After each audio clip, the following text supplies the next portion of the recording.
Thank you, Heavenly Father. Just a note then to something about 7 minutes through this recording. God appears loving to us in the way that we appreciate the appearance. It's not always what's best for us, but He will answer your ardent prayer. If you pray earnestly to change something, He wants to respond and change it, in part just to tell you that He does love you, so that you will believe Him in other ways. But, your insistence is for something that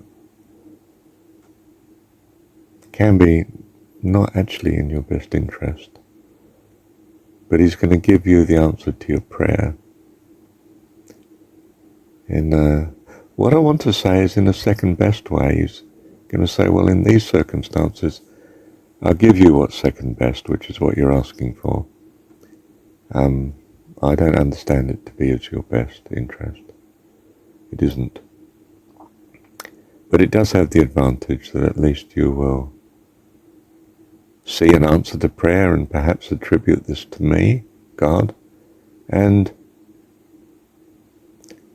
so realize you can trust me, and perhaps you'll be drawn to finding out more about me, God.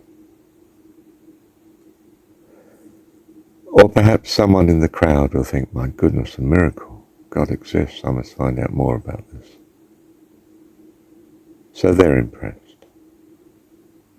So Jesus does miracles. He doesn't empty every hospital bed. That would just cure everybody of disease.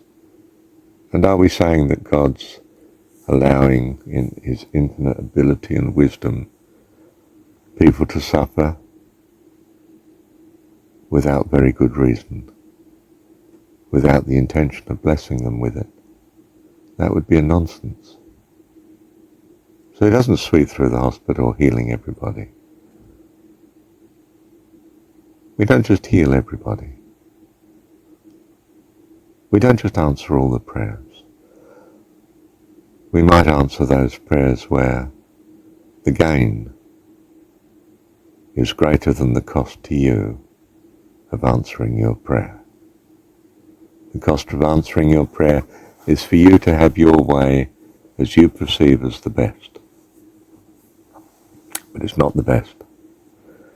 It only becomes the best in the greater picture of things, in that it's a blessing to you in other ways. You might trust me more, or someone in the crowd looking may trust more.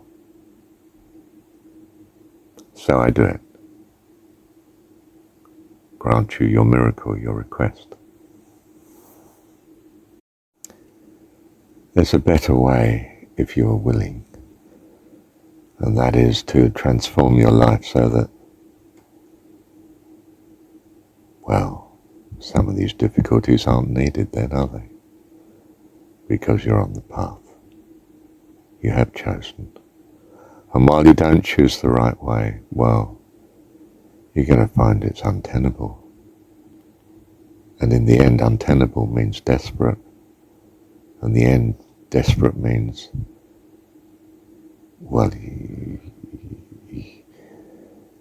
your final solution is crying out to God for help. And, I come and rescue you because I understand that because of the miracle in such circumstance,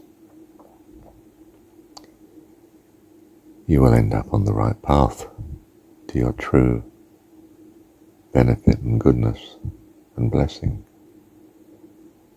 And if I'm clear that is not the case,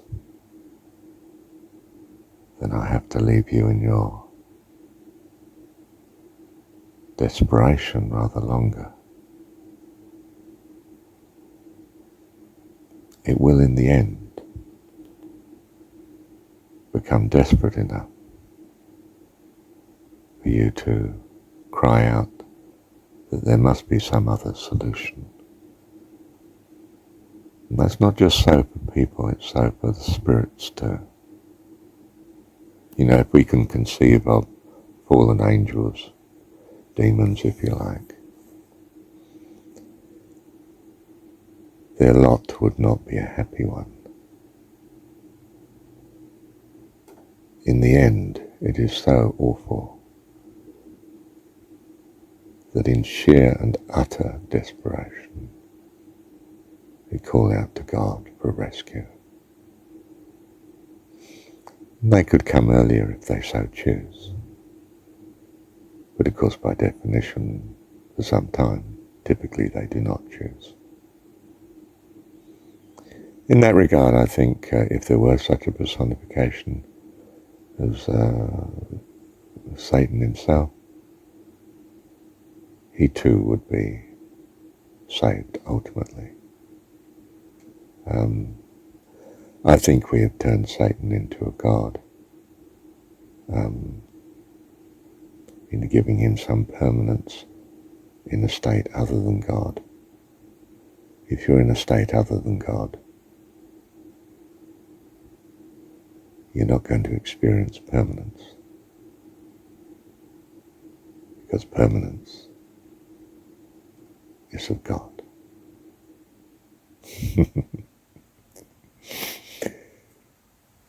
In other words, there has to be some consistency in permanence, even to the most evil thing, for it to exist at all. In other words, its impermanence is, by definition, the very contradiction of permanent impermanence. Permanent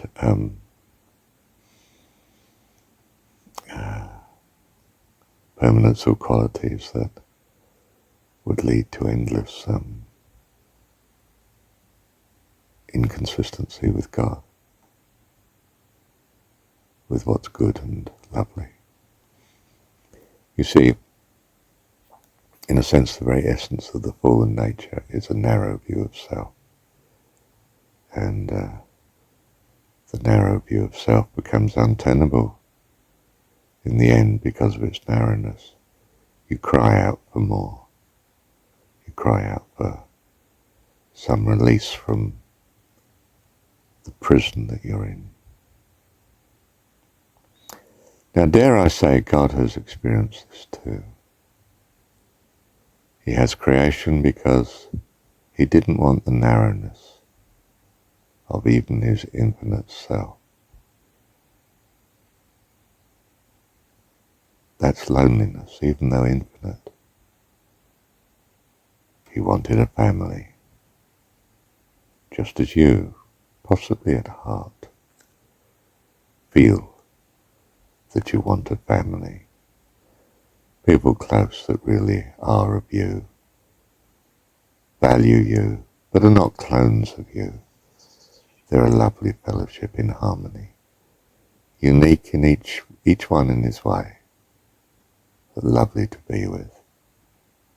Absolute joy of variety, that unending kaleidoscope of interaction and creativity that you all share in.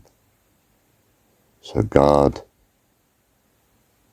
in our understanding, has children. Us. That's who we are. Children of God. Why? Because he has this vast, endless family. Utterly spectacular.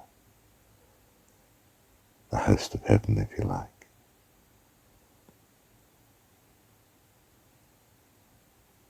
More than the stars of heaven, were they finite in number. Well, I'm trying to say the impossible, aren't I? The impossible to say in our language. Thank you, Heavenly Father.